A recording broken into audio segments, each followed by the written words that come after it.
Excellent. Good. Hello, back again. So what have we just read on Monday the 17th of July from St Andrew's Chapel? And we've got Michael, Nadia, and we have the jingle. Great. So what have we just read?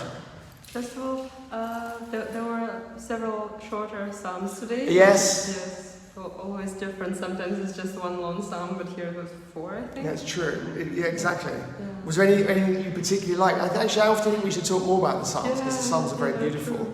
I just thought that in the last one, in Psalm 126, it was interesting how there was a reference to sowing, to seeds, and we had it yesterday in our gospel reading. We had this parable of the sower from Matthew 13. Right. So it was interesting how there are those multiple references.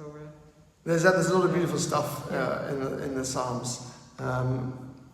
Anyway, and then we read Esther 4. Yeah. So what's this whole story of Mordecai and Esther? Actually, there was chapter 3 on Saturday, I think, because so we missed that. But is that when the law? Because a law, Yeah. I'd be a bit rusty. Law's been passed condemning all the Jews to death. Is that right? Yeah, because there was this advisor. What was his name? Oh yes, who's upset Yes, with Mordecai? Because Mordecai refused to bow him. down to him. Right. Yeah, and that's why he decided to issue this decree. Right. Condemning, persecuting all the Jews. Yeah. And now that decree, so they're trying to address the issue, what to do about this decree, right? Because the decree can't be undone, is that right?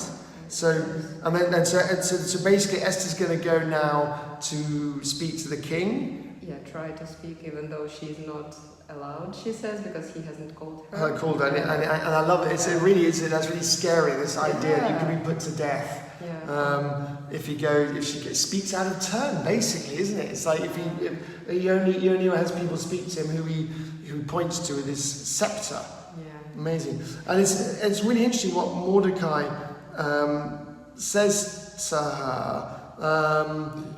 It says, if you keep silence at such a time as this, relief and deliverance will rise from the Jews from another quarter, but you and your father's family will perish. Yeah, because actually it's interesting how when Mordecai addresses her for the first time, she has this moment of, I don't know, vulnerability. Doubt. Yeah, because she says that, no, I can't do this because nobody can do it.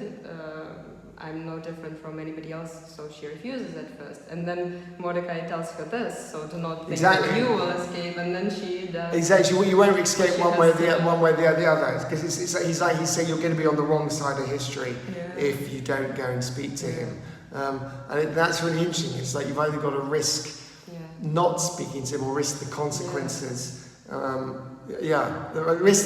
Risk speaking to him or risk not speaking to him. Yes, so she's in a very difficult situation. Yeah. But then, the second time she's back to her role that we know. So she's obedient and she risks her life. And she's very fatalistic, isn't she? Yeah. I will go to the king, though it is against the law, and if I perish, I perish. She's really resolved herself. That sounds very. Yeah. See, now I really want to read the next chapter. Yeah, I'm really excited. Yeah. What's going to happen? It's like we're left on a cliffhanger. If I perish, I perish. Yeah. Amazing. And then Corinthians.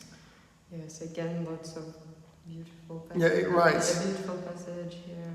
Well, I don't really know what's. Lots of just beautiful wisdom messages to the Corinthians. Yeah, Was there anything that particularly stood out to you? I'm not sure. So. Were we That's really hard particularly to pick something because this? it was all full of quotes that are very, very, Right. very, very famous and used a lot and discussed a lot. So it's really hard to pick out.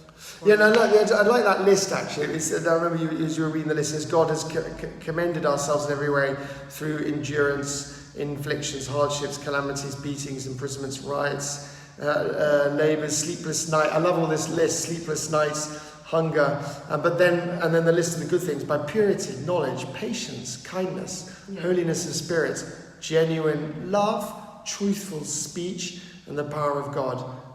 As I love that sort of that list of things to counter the list of the unfortunate stuff. Yeah, there are lots of oppositions here. Yeah. And then later again, so there's light and darkness, righteousness and lawlessness, Christ and Beliar, believer and unbeliever. Yeah, so it's full of contrasts. Yeah, exactly. It's amazing.